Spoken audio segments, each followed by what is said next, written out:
Hello दोस्तों, भारतीय ज्ञानशाला के इस चैनल पे आपका हार्दिक अभिनंदन है।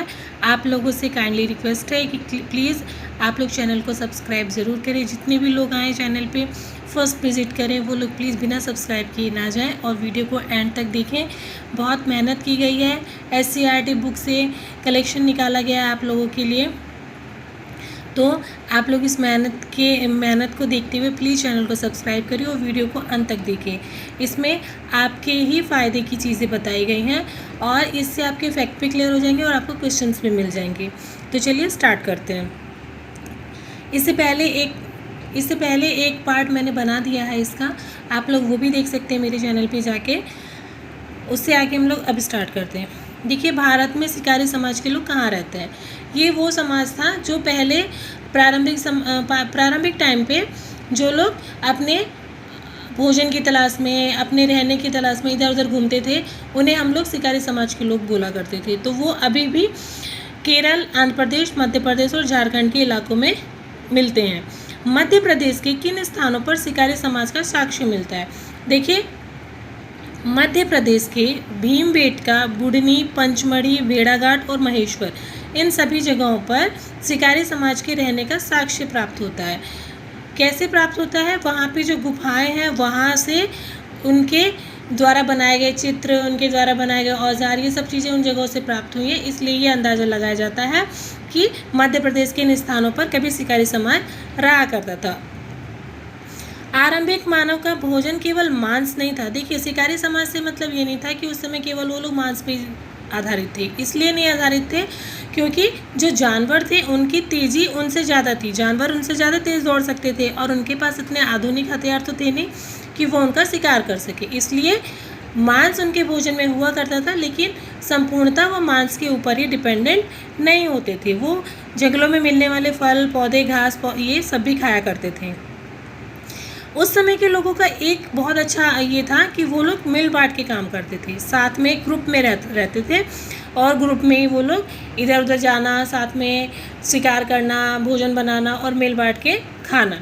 जीवन उनका घुमंतु हुआ करता था क्योंकि सारे साधन उनको एक जगह तो मिल नहीं पाते थे। इसलिए कभी खाने के लिए, कभी शिकार के लिए, कभी सूखा पड़ गया तो पानी के लिए, इन सब चीज़ों के लिए उनको इधर उधर यात्राएं करनी पड़ती थी और ये यात्राएं वो पैदल ही किया करते थे। पत्थर, लकड़ी, हड्डी, हाथी दांत से इन्होंने औजार बनाए थे और अपने सौंदर्य के लिए इन्होंने मालाएं भी इन चीज़ों से बनाई थी। आग का प्रयोग होने लगा था। आग का प्रयोग तो हम लोगों ने पहले ही सीख लिया था। वो अपने मनोरंजन के लिए पेंट भी किया करते थे और पेंट जो करते थे, चित्रकारी जो करते थे, उसमें ज़्यादातर पशुओं के ही चित्र उकेरे जाते थे। बैल, गाय, भैंस, हिरण, ठीक है।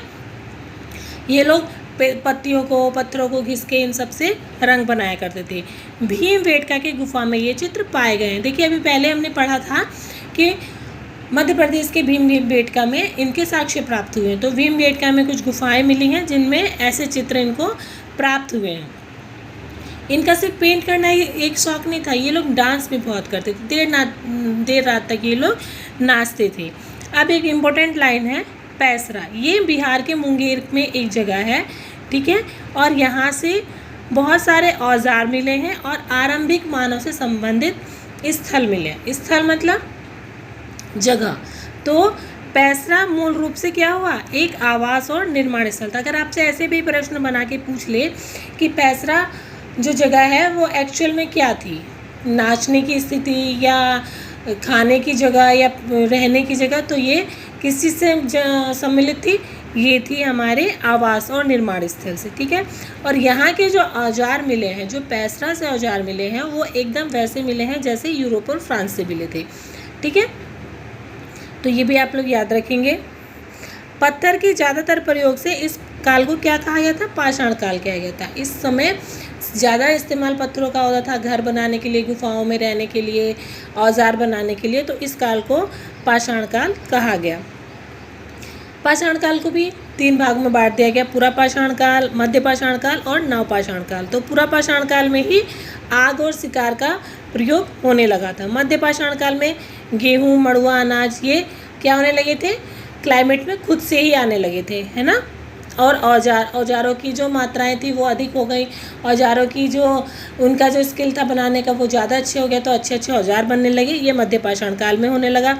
नव पाषाण काल में रहन सहन और कला कौशल ज़्यादा बढ़ने लगा था। नव पाषाण काल में लोगों ने रहने का तरीका सीख लिया था, ठीक है, और वो लोग चीज़ों को समझने लगे थे। तो खेती की शुरुआत ईरान और इराक देश की पहाड़ी तलहटी से हुई। सबसे पहले खेती जो है वो ईरान और इराक देश की पहाड़ियों से स्टार्ट हुई। भारत में लगभग 5 से 6 हज़ार साल पहले खेती की शुरुआत हुई थी। देखिए नवपाषाण काल में क्या हुआ था कि लोग खेती करने लगे थे, और खेती की जो खेती होती है उसको एक फसल में 4 या 5 महीने लग जाते हैं। अब जो वो खेती करता है तो उसका एक इमोशनल जुड़ाव हो जाता है कि हम मेहनत कर रहे हैं। तो क्या करते थे वो लोग, खेती के जहाँ उनकी ज़मीनें होती थी उसी के आसपास उन लोगों ने झोपड़ी बनानी स्टार्ट कर दी। और अभी आपने पहले भी पढ़ा था कि वो लोग ग्रुप में रहते थे, साथ में रहने से उन लोग का इमोशन बन गया था, आपस में नाता रिश्ता बन जा रहा था। तो वो सब लोग अब क्या करने लगे थे, झोपड़ी बना के रखने लगे थे। मिट्टी के बर्तन उन्होंने बनाए क्योंकि उनको पता था कि जैसे अनाज होगा तो उसको कहाँ रखा जाएगा। पशुपालन करने लगे। पशुपालन करने का मतलब था कि पशु से उनको ताकत मिलती थी, वो रहते थे तो वो उनकी सुरक्षा भी करते थे, खेती में भी उनका साथ देते थे, और अपनी ज़रूरत के लिए वो मांस भी प्राप्त कर सकते थे। और वो जानवर वही पालते थे जो क्या नहीं होते थे, हिंसक नहीं होते थे। इससे जानवरों से उनको मांस भी मिलने लगा और खेती में भी सहायता मिलने लगी। झोपड़ियों का निर्माण किया उन्होंने, ठीक है, घास फूस डाल के अपने उन्होंने घर बनाने लगे। उसके बाद चलते हैं नवपाषाण काल में किस पशु को पालतू बनाया गया। सबसे पहले नवपाषाण काल में जब पशुपालन की स्टार्ट किया गया था तो सबसे पहले कुत्ते को बनाया गया था। तो ये क्वेश्चन बहुत बार रिपीट हुआ है कि सबसे पहले किस जानवर को पालतू बनाया गया था। तो आप लोग याद रखेंगे सबसे पहले कुत्ते को बनाया गया था। लेकिन अगर इसी को घुमा के बोलने लगे कि पहले तो कुत्ते को बनाया गया था लेकिन फिर दूसरे नंबर पे किसको बनाया गया था, तो दूसरे नंबर पे पालतू पशु बनाया गया था सूअर को। तो ये चीज़ याद रखिएगा। मेहरगढ़ से क्या क्या साक्ष्य मिले। मेहरगढ़ गेहूँ, जौ, भेड़, बकरी, जानवरों के खुर के निशान।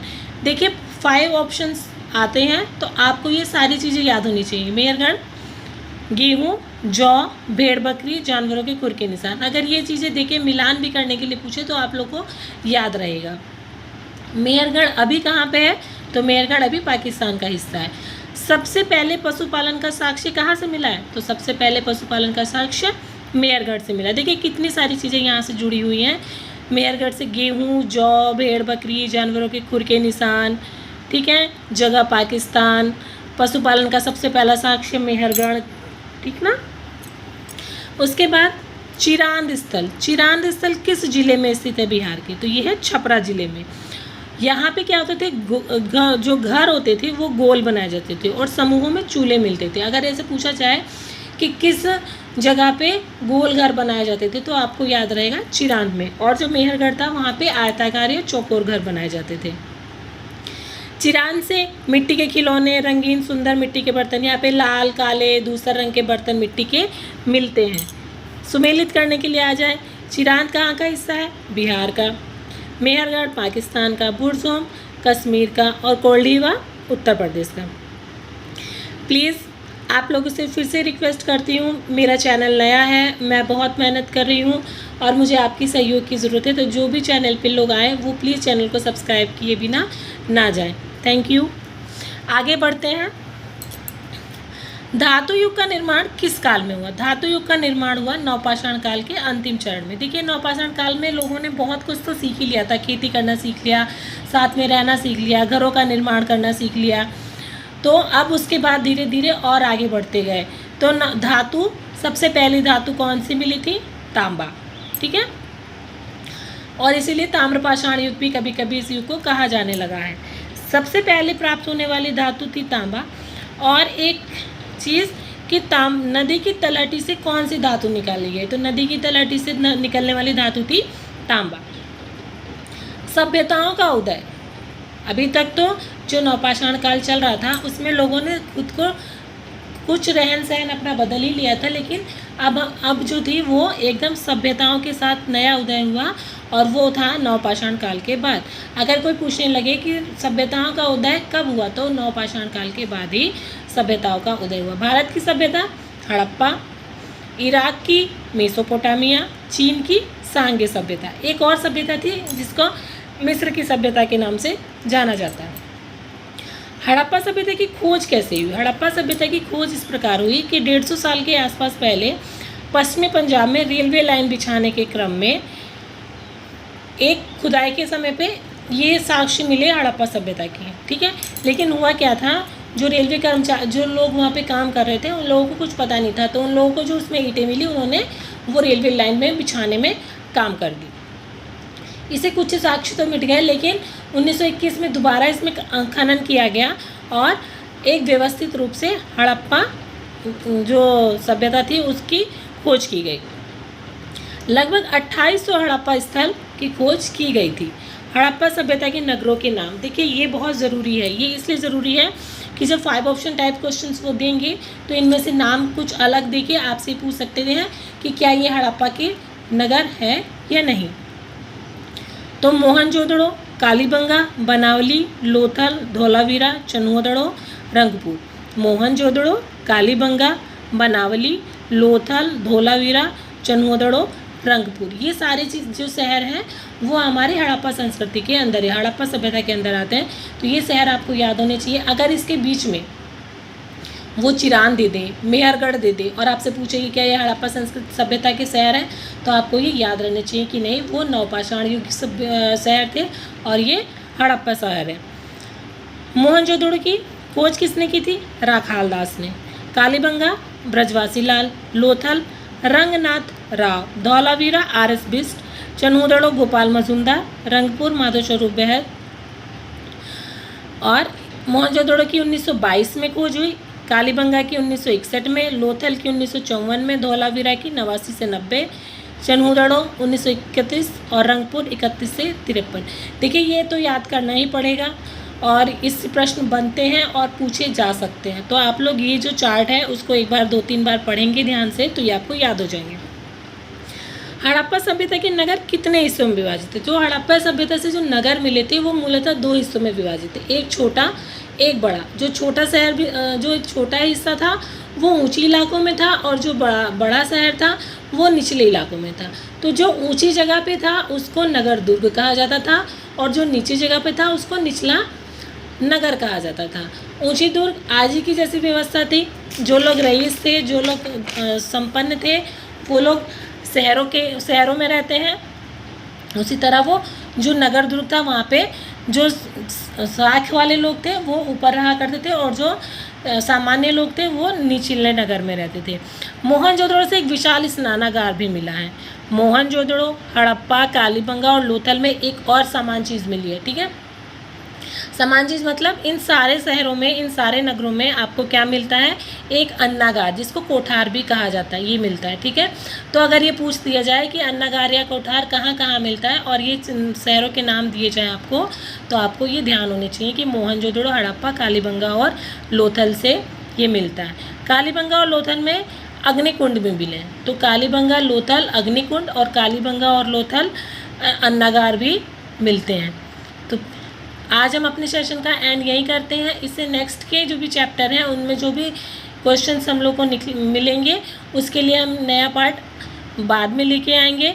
आप लोगों से जाते जाते भी अनुरोध है कि प्लीज़ चैनल को सब्सक्राइब कीजिए।